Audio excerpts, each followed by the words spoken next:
है और मोक्ष तो बहुत दूर खड़ा हुआ है। पहले तो अच्छे कर्म ही करने। और मोक्ष बहुत सरल भी है, ऐसी बात नहीं है। मोक्ष प्राप्त करना बहुत सरल भी है, लेकिन अपने आप को ना जान पाए तो मोक्ष कठिन भी है।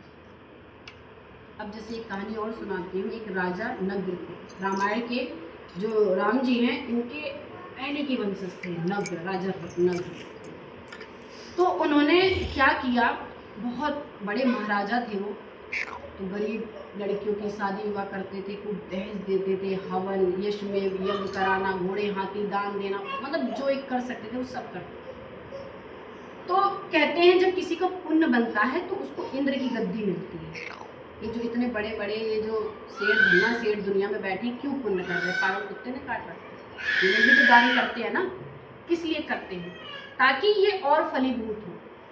तो जो सबसे ज्यादा पुण्य कर जाता है तो इंद्र जैसा सुख प्राप्त होता है दुनिया में, इंद्र जैसा। उसके आगे पीछे नौकर चाकर, खाने के लिए 56 भोग, सोना चांदी, किसी चीज की कमी नहीं है। पुण्य यही करता है, पुण्य हमें सुख प्रदान करता है। तो राजा नगर को इंद्र की गद्दी प्राप्त हुई। तो इंद्र का जो सिंहासन था, जो पुराने इंद्र थे, वो डर गए कि मेरे से ज्यादा इन्होंने पुण्य प्राप्त कर लिया, मुझे गद्दी छोड़नी पड़ेगी। तो उन्होंने एक चाल रखी, पुराने वाले इंद्र ने। उन्होंने चाल बनाई अपने सारे सेवकों के साथ मिलके। तो उन्होंने कहा आने दो, कोई दिक्कत नहीं है।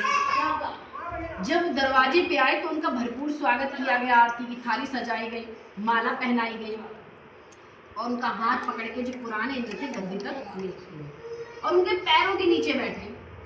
कहे आपने इतने ज्यादा पुण्य किए हैं, मुझसे भी ज्यादा आप गुणवान हैं, आपने इतने पुण्य किए हैं तो आप इस गद्दी के काबिल हैं और मैं आपके पैरों के काबिल हूँ। लेकिन मुझे एक बात पूछनी है, मैं आपसे कुछ सीखना चाहता हूँ। मुझे ये बताइए कि आपने ऐसा क्या किया है जो मुझे आपकी गद्दी प्राप्त हुई है? नहीं, मेरी गद्दी आपको प्राप्त हुई है। आपने ऐसा क्या किया और कितने किए? अब जो राजा नग्न थे उन्होंने एक एक कहानी बतानी शुरू कर। जितने पुण्य थे उन्होंने सब कह दिए, मैंने ये किया। कहते हैं ना, जब हम ये कहते हैं ना मैंने किया, तो अहंकार बढ़ता है। अहंकार एक शुद्ध अहंकार होता है जो हम जिससे कर्म करते हैं संसार का। बिना अहंकार से हम कर्म भी नहीं कर सकते।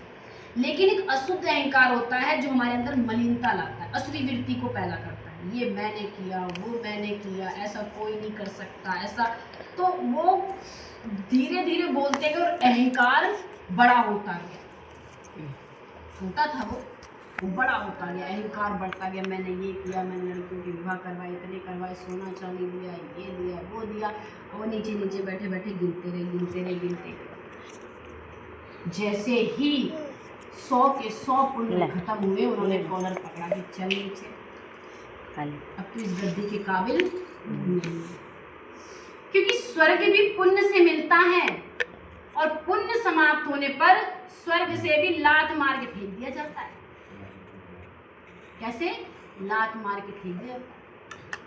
स्वर्ग है, वैकुंठ है, 3 लोग बताए गए हैं ना।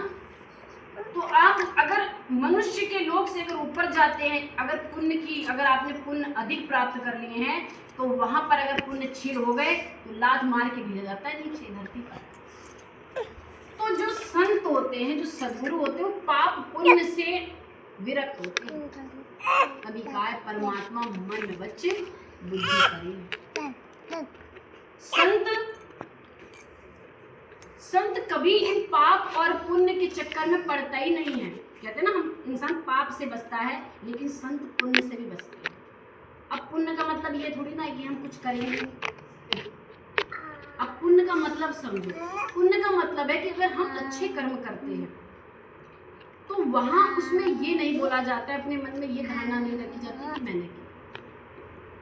हमारे हाथ सीधे ऊपर रहते हैं, क्योंकि गुरु हमारे इष्ट है, तो भाई गुरु महाराज जी ने करवाया, हमारी क्या बात। यहाँ तक कि हम मंच पे भी जब सत्संग करने के लिए बैठते हैं तो हम ये कहते हैं कि मैं नहीं बोल रही हूँ, मेरे गुरुदेव की वाणी।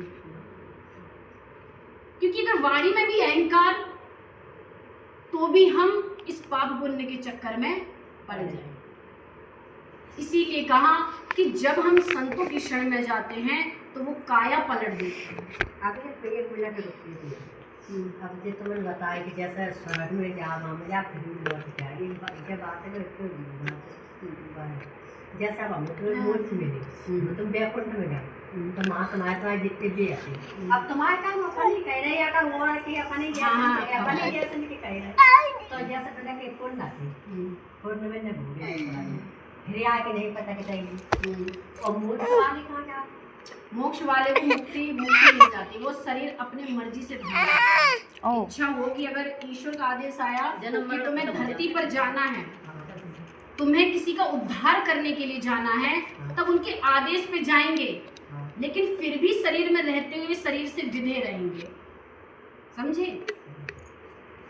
पहली बात तो जल्दी से शरीर धारण करते नहीं है। अगर किसी कारण करना भी पड़ा, ईश्वर की उस परमात्मा के उस ब्रह्म के आदेश पे करना भी पड़ा, जैसे अवतार हुए, राम के अवतार हुए, कृष्ण के अवतार हुए, तो कहीं ना कहीं कुछ न कुछ कारण की वजह से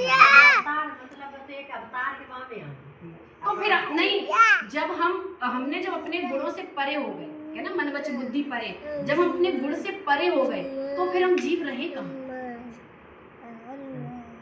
अगर समुद्र के एक चुल्लू भर पानी निकाल लो तो हम क्या कहेंगे? समुद्र